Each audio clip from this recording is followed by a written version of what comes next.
Yes, good morning, students. Today, next chapter, we will start our chapter number 12, that is the area related to circle. Still now, 1 to 10 chapters we have completed. 11th chapter is construction, that we will do later. Now, next 12th chapter, area related to circle, we will start. And in this chapter, our first exercise, just the revision of previous class. Means you know about the area of circle, it's a formula, and circumference of circle. In first exercise there is only two topics, area of circle and circumference of circle. Circumference, you know, suppose this is the circle, then the total length covered along its circular path is known as the circumference. You know, there is a radius in circle and its circular path, then circular path, circumference denoted by C, radius denoted by R, and the relation between diameter and radius is 2 into R. So first of all, the ratio of circumference and diameter is constant. जो circumference का और diameter जो D होता है उसका जो ratio लेते हैं हम वो कांस्टेंट आता है, और उस कांस्टेंट को एक ग्रीक लेटर होता है पाई, उससे डिनोट किया जाता है.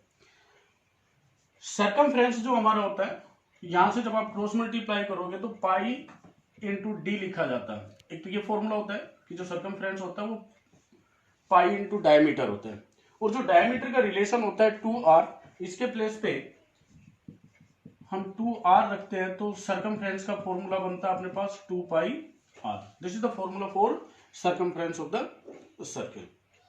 Okay, now area. There is an activity और proof why we say the area of circle pi r square. Why? Because there is a circle. The activity is draw its diameters. When we draw its diameters, then circle will be divided into equal parts and even number of sectors we will find here. Suppose we draw these diameters and we take these 1 2 3 4 5 6 7 8 9 10 11 12. There are 12 sectors here we get. Now he say cut these sectors separate and then arrange like this. Suppose one sector we arrange here, then another will be arranged in this way, then in this way, then in this way.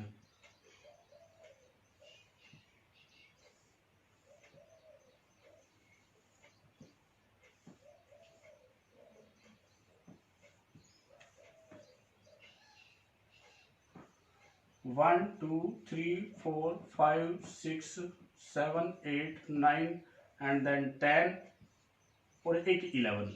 सो ऐसे आप arrange करेंगे इसको. एक इधर लगा लीजिए, ये 11 का ये लग गया. ये 11 सेक्टर्स आप अरेंज कर लेंगे. अरेंज करने के बाद जो 12 सेक्टर है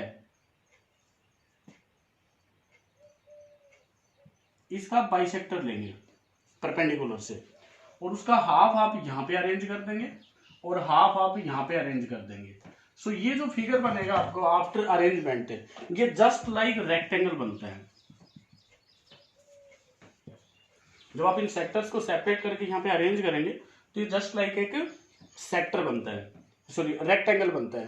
रेक्टेंगल बनेगा तो ये जो लेंथ है ये तो आपकी है रेडियस, और यहां से ये जो लेंथ रहेगी यहाँ पे देखिए ये आता है आपके पास, जो इसका सर्कमफ्रेंस है उसके पार्ट्स है इसमें. ये जब अरेंज होंगे तो ये लेंथ और ये लेंथ, जो टोटल सर्कमफ्रेंस है आपका वो 2 पाई r होता है। तो वन लेंथ के अकॉर्डिंग ये शायद पाई r आ जाएगा। Is it clear? सी, हमने जो ये अरेंज किया है इसमें इसका जो सर्कमफ्रेंस है वो टोटल सर्कमफ्रेंस इस रेक्टेंगल की लेंथ्स में आ जाता है, 2 लेंथ्स में। सर्कमफ्रेंस इसका 2 पाई r है, तो जो वन लेंथ है वो इसकी कितनी हो जाएगी? पाई r। Now area of rectangle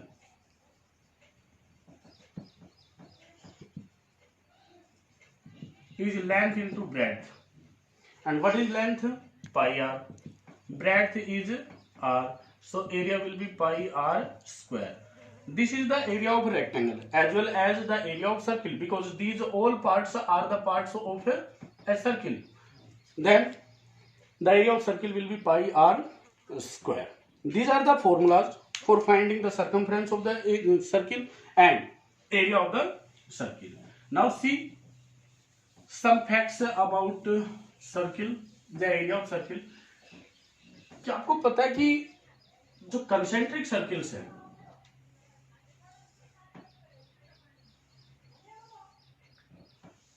ये सेंटर, तो एक तो ये रेडियस हो गया,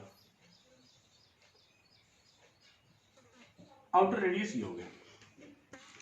कंसेंट्रिक सर्किल्स में सेंटर सेम होता है और उनकी रेडियस डिफरेंट होती है, तो हमने इनर जो सर्किल है उसकी रेडियस को तो स्मॉल आर ले लिया और आउटर जो सर्किल है उसकी रेडियस को हमने कैपिटल आर ले लिया है।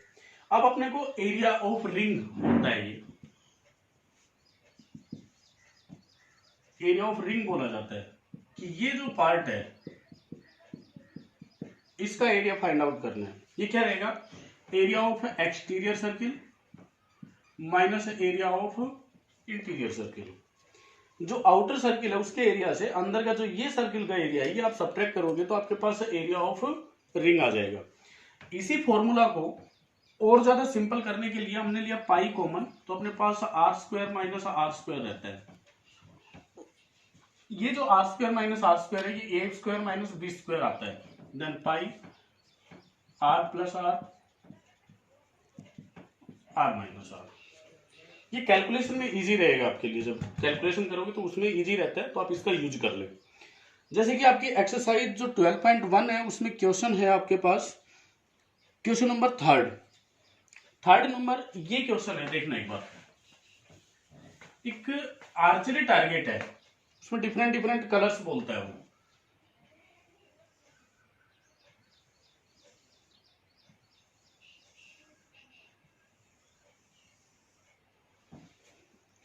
व्हाइट, रेड, ब्लू, ब्लैक,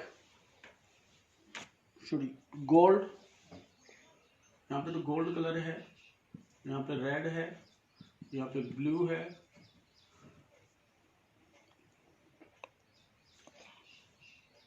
फिर ब्लैक है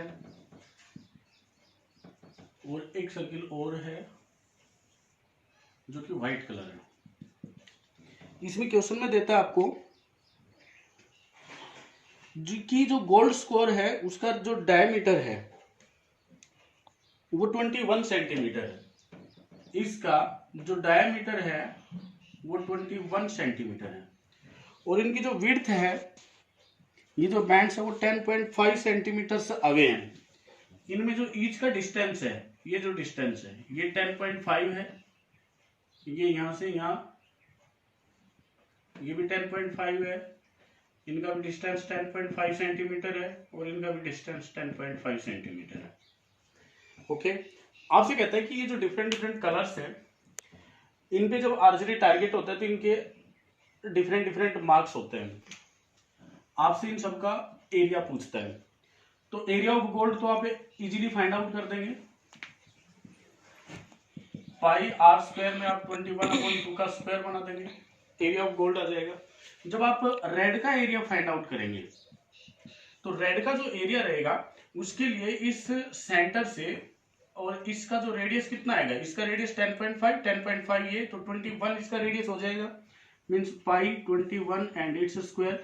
इसमें से आपको गोल्ड का एरिया सब्ट्रैक्ट करना है, और गोल्ड का एरिया कितना आता है? Pi into 21/2 and its square. Okay, अब सपोज आपको ब्लू का एरिया फाइंड आउट करना है, तो ब्लू का एरिया फाइंड आउट करने के लिए आप ब्लू का रेडियस लेंगे और उसमें से रेड का रेडियस लेके सब्ट्रैक्ट कर देंगे तो आपके पास ब्लू का रेडियस आ जाएगा। जैसे पाई जो ब्लू है उसका रेडियस कितना रहेगा, इसमें 10.5 और ऐड करेंगे तो ये आ जाएगा 31.5 and its square minus pi, और ये कितना था 21 एंड इट्स स्क्वायर। ये आपके ब्लू का एरिया आ जाएगा। सेम वैसे आपको ब्लैक का और व्हाइट का एरिया फाइंड आउट करना है। इसमें एरिया ऑफ रिंग का यूज है। ओके, सो 12.1 एक्सरसाइज आपके लिए इजी है। आपके पास क्वेश्चंस में जैसे ये आता है, सपोज कोई सर्कुलर फील्ड है और उसमें आपसे फेंसिंग करवाता है, जैसे सर्कुलर फील्ड हो गया, इसमें फेंसिंग के लिए बोलता है, इट मीन्स आपको इसका सर्कमफ्रेंस फाइंड आउट करना है, क्योंकि फेंस जो होती है वो इसके ऑल अराउंड यहाँ पे होती है। अगर आपको प्लगिंग का बोलता है तो प्लगिंग के लिए आपको इसके एरिया की रिक्वायरमेंट है पाई आर स्क्वायर, क्योंकि प्लगिंग जो होती है फील्ड में वो यहाँ अंदर होती है। मीन्स आपको लैंग्वेज से ये आइडेंटिफाई करना है कि क्वेश्चन में हमसे क्या पूछा है और हमें क्या फाइंड आउट करना है।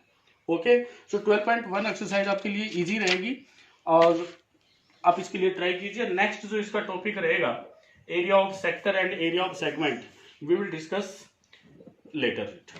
That's all.